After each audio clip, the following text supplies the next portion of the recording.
In today's video, we're going to do a deep dive analysis on Class Delta airspace using the Oshkosh, Wisconsin airport as the example. My name is Dr. Heather Monty. I am a certificated flight instructor, and I have created this YouTube channel as a way to help you earn your remote pilot certificate, your sport pilot certificate, your private pilot certificate, whatever pilot rating you are working on. We've got educational information for you. So I wanted to take today's video as a way to introduce this series that I'm going to add to this YouTube channel, which is airspace analysis.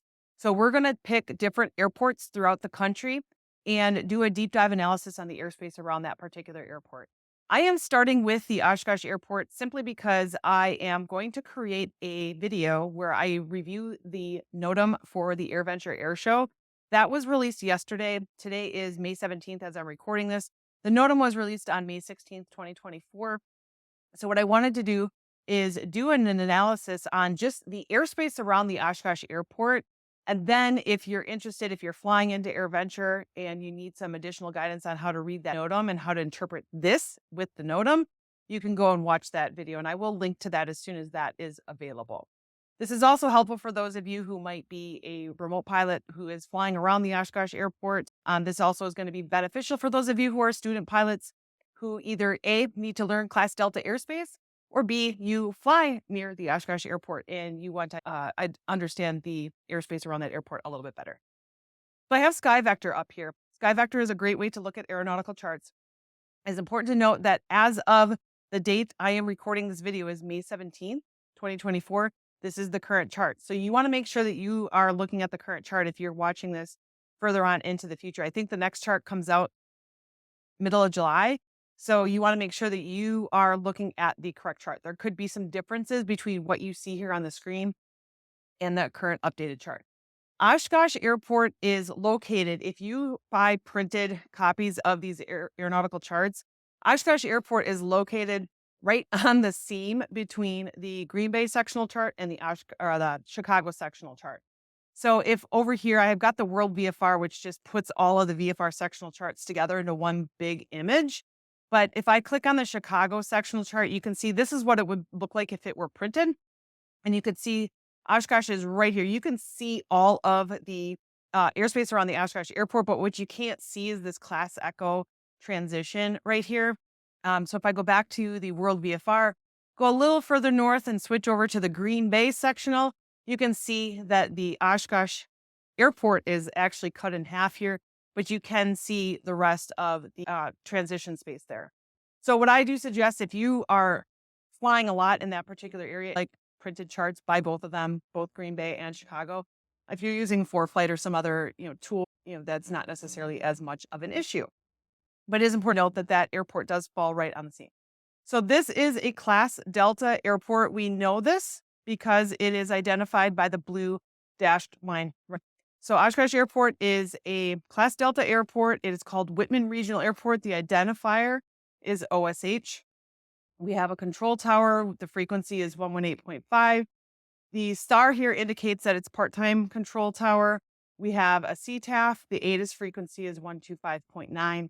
The airport elevation is 809 feet. So that's going to be 809 feet mean sea level, or MSL. When you are looking at these aeronautical charts, these are charts that pilots use in the aircraft as they are flying. So everything that's used in an aircraft is going to be denoted in MSL simply because the pilot is looking at the altimeter, which is reading MSL. So to avoid that sort of mental fatigue of having to translate all the time, all the information on aeronautical charts are going to be in mean sea level. So the airport itself is 809 feet and there is runway lighting. The longest runway is 8,000 feet. That does not necessarily mean there's 8,000 feet of usable runway, but that's how long the runway is. And we've got the Unicom frequency here at 122.95. Oshkosh does have a VOR. You can see this indicated here by this diagram here. And then we've got the VORTAC information listed here. So we've got the Oshkosh VOR. It's 116.75. You've got the Morse code to identify the VOR, dialing it in here. And you can contact Green Bay Flight Service.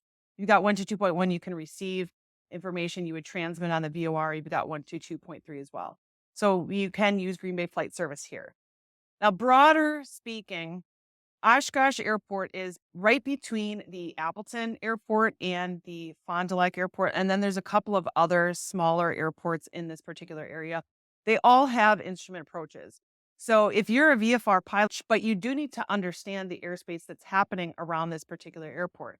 So there is this transition area that just is like this big, boxed in part of the airspace that just encompasses all of those airports simply because there are those instrument approaches.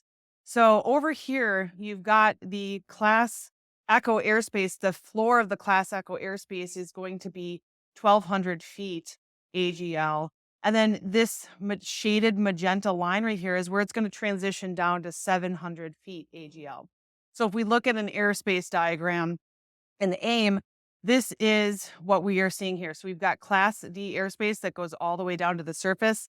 This diagram is not going to match Oshkosh exactly because there is another Class Echo transition area. But what we're seeing here is that Class Echo airspace is at 1,200 feet. But inside that shaded magenta line, we're dropping that Class Echo airspace down to 700 feet AGL. So Class G goes from the surface up to 700 and Class G goes surface up to 1,200. All right. So that's what we're seeing here around these particular transition areas. Now, if you look more closely at the Oshkosh Airport itself, you've got where the Class Echo airspace then transitions all the way down to the surface of the ground. And you'll see this down here as well. And this is simply because of the approaches that are coming into those particular runways. So if we come back over here, this is where we're going to see if this airport were Oshkosh, we would actually see the Class Echo airspace drop down to the surface here. So what does that mean? It means that it is outside of the Class Delta airspace, which means you don't need to be speaking to air traffic control to be flying in this airspace, but understand that it is still controlled airspace. You just might not have to talk to an air traffic controller. Couple other things to think about with the Oshkosh airspace. This airspace over here to the west of the airport, we've got Waukau, Rush Lake. This area over here is a practice area for the flight school in that particular area. So you might see some additional traffic over here. If you're flying in during Oshkosh, that's where there's going to be a lot of the procedures are going to bring you in up over this particular area over here, specifically Ripon, coming in through Fisk. These are those railroad tracks that you see in the NOTAM. Again, that's not the purpose for this video, but you'll see heightened traffic in this particular area, inside and outside of the air show, simply because that is a practice area for the school. So these points right here with the magenta flags, these are the checkpoints that if you refer to that to air traffic control, they're going to know what you're talking about. Okay. So if you say if you talk to air traffic control and you say you're over Lake Butamore, they're going to know what that means. And that is pronounced Lake Butamore. We've got Ripon. It is pronounced Ripon. And then you've got Fisk. It looks like over here, Warbird Island as well. So you can say those names to air traffic control and they're going to know where you are. And I remember, I learned how to fly in Oshkosh and we used to say over here, we were over the water tower. They have since added this waypoint because a lot of people were saying that they were over the water tower. So they have since added this visual point here. Sorry, it's a visual point, not a waypoint. So these are the visual point identifiers that you can put into your GPS. So if you're navigating to those particular visual points, you can put in the Ripon into your GPS. You can put Fisk into your GPS, etc. Some other things to note about airspace around Oshkosh is that there is a wind farm here. This number right here, 1477, denotes the highest point of that particular wind farm. You'll see one down here as well, right here at 1528. It is under construction. But just note that especially on the east side of Lake Winnebago here, it is pronounced Winnebago, you'll see a lot of wind farms popping up. And so you want to make sure that you're paying attention to those and then the height of those particular wind farms. So the Class Delta airspace around the Oshkosh Airport extends from the surface up to 3,300 feet MSL. So if you wanted to figure out what that was AGL, you could do 3,300 feet minus 809.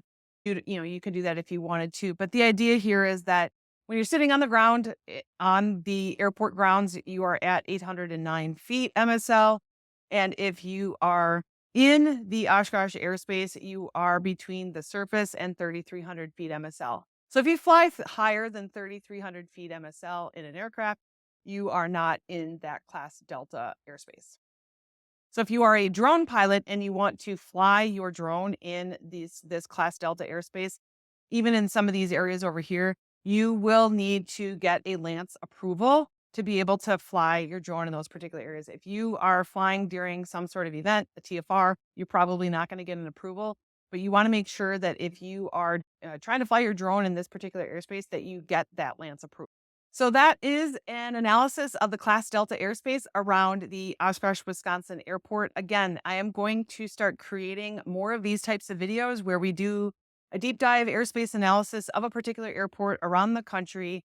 And if you do have an airport that you would like me to deep dive into, please leave a note in the comments and I will add it to my schedule. So if you find this video helpful, please make sure to like the video, subscribe to my channel, and maybe even send this video to somebody that you think might benefit from this particular video. Thank you and have a great day.